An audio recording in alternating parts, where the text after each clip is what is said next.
అందరికీ నమస్కారం. నా పేరు శ్రీవిద్య. కథల కడలి ఛానల్‌కి స్వాగతం. ముందుగా అందరికీ పరాభవ నామ సంవత్సర ఉగాది శుభాకాంక్షలు. ఈరోజు నేను తెలుగు సాహిత్య ప్రపంచంలో నవలా రాణిగా వెలుగొందిన యుద్ధనపూడి సులోచన రాణి గారిచే రచింపబడిన అద్భుత కావ్యం 'సెక్రటరీ' నవలలోని లోతైన, ఆసక్తికరమైన, అలాగే మనల్ని ఆలోచింపజేసే విషయాలన్నింటి గురించో మాట్లాడాలనుకుంటున్నాను. 'సెక్రటరీ' అనే నవల కేవలం ఒక ప్రేమ కథ మాత్రమే కాదు. అదొక మధ్యతరగతి అమ్మాయి ఆత్మగౌరవానికి, అలాగే ఒక ధనవంతుడి అహంకారానికి మధ్య జరిగిన పోరాటంలా మనం చూడొచ్చు. ఈ కథలోని ప్రధాన పాత్రలు జయంతి, ఆత్మగౌరవం, తెలివితేటలు, అలానే జీవితంలో ఎన్నో కష్టాలు ఎదురైనా తన విలువలను వదలకుండా ముందుకు సాగాలనుకునే ఒక మధ్యతరగతి అమ్మాయి. అలానే రాజశేఖరం అత్యంత ధనవంతుడు, అందగాడు, తెలివైనవాడు, కానీ కొంచెం గర్వం, గంభీరత కలిగిన వ్యక్తి. సుమారు 60 ఏళ్ల క్రితం, అంటే 1960ల కాలంలో వచ్చిన ఈ నవల నేటికి ఎందుకింత పాపులర్? జయంతి పాత్రలో ఉన్న పవర్ ఏంటి? రాజశేఖరం మనసుని తను ఎలా మార్చగలిగింది? ఇవన్నీ ఈరోజు మనం తెలుసుకుందాం. కథ ప్రారంభంలో జయంతి ఒక సీదా కుటుంబం నుండి వచ్చిన అమ్మాయిగా మనం అర్థం చేసుకున్నాం కదా. తను రాజశేఖరం దగ్గర సెక్రటరీగా చేరుతుంది. రాజశేఖరం తన డబ్బుతో, అధికారంతో అందరినీ లొంగదీసుకోవచ్చని నమ్ముతుంటాడు. కానీ జయంతి అతని ప్రవర్తనను అస్సలు సహించదు. రాజశేఖరం ఇచ్చే విలాసవంతమైన ఆఫర్లనన్నీ ఆమె తిరస్కరిస్తుంది. అది అతన్ని అహాన్ని ఇంకా దెబ్బతీస్తుంది. కథలో జయంతి పాత్ర చాలా ధీరత్వంతో సాగుతుంది.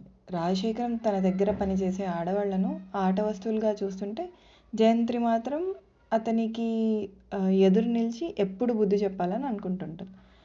రాజశేఖరం ఆమెను తన దారిలోకి తెచ్చుకోవాలని ఎన్ని ప్రయత్నాలు చేసినా ఆమె తన వ్యక్తిత్వాన్ని వదులుకోదు. వాటన్నిటినీ చాలా వరకు తనదైన శైలిలో తిప్పికొట్టాలని చూస్తుంది. ఈ క్రమంలో వారిద్దరి మధ్యన ఒక రకమైన ప్రేమ ద్వేషం, అంటే లవ్ హేట్ రిలేషన్షిప్ అనేది ఏర్పడుతుంది. కానీ ఈ ప్రేమ అంత సులభంగా సాగదు. జయంతి, రాజశేఖరం అభిప్రాయాలు వేరు గనక వారి మధ్యలో చిన్న చిన్న అపార్థాలు పెద్ద సమస్యలుగా మారుతుంటాయి. వారి మధ్య జరిగే గొడవల్లో చాలా సున్నితమైన, ఘాటైన అంశాలు మనకి తెలియపరుస్తారు రచయిత్రి.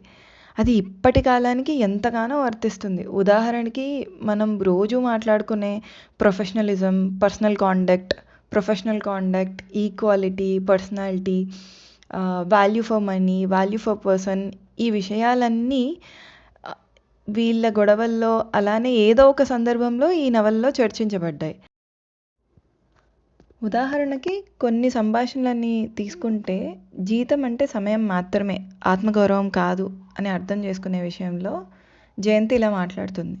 మీరు కొన్నది నా పనిని మాత్రమే రాజశేఖరం గారు, నా వ్యక్తిత్వాన్ని కాదు. నా తెలివితేటలు మీకు అమ్ముడై ఉండొచ్చు, కానీ నా ఆత్మగౌరవం మాత్రం కాదు. మీకు కావాల్సింది పనిచేసే సెక్రటరీ అయితే నేను ఇక్కడే ఉంటాను.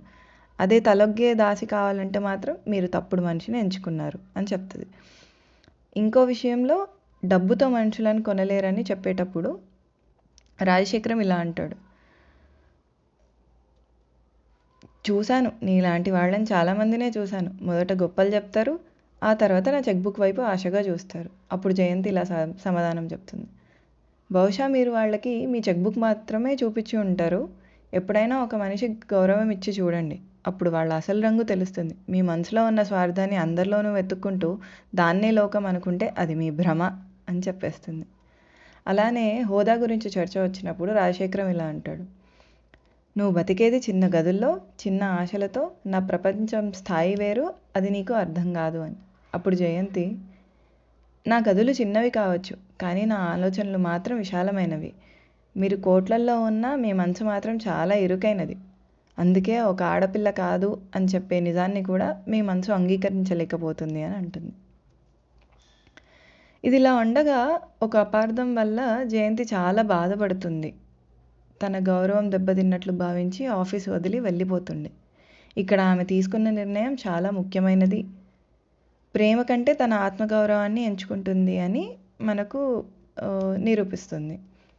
రాజశేఖరం మాత్రం తన తప్పును ఆలస్యంగా గ్రహిస్తాడు. రాజశేఖరంలోని మార్పే ఈ కథకు ప్రాణం. అతను కేవలం డబ్బుతో మనుషులను కొనలేమని గ్రహిస్తాడు. అలానే జయంతి పట్ల అతనికి ఉన్నది కేవలం ఆకర్షణ మాత్రమే కాదని, అది నిజమైన అనురాగం అని తెలుసుకుంటాడు.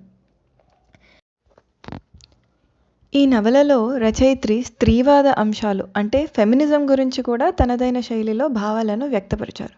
వాటిని గురించి తెలుసుకుందాము. మొదటిగా ఆర్థిక స్వావలంబన అంటే ఎకనామిక్ ఇండిపెండెన్స్.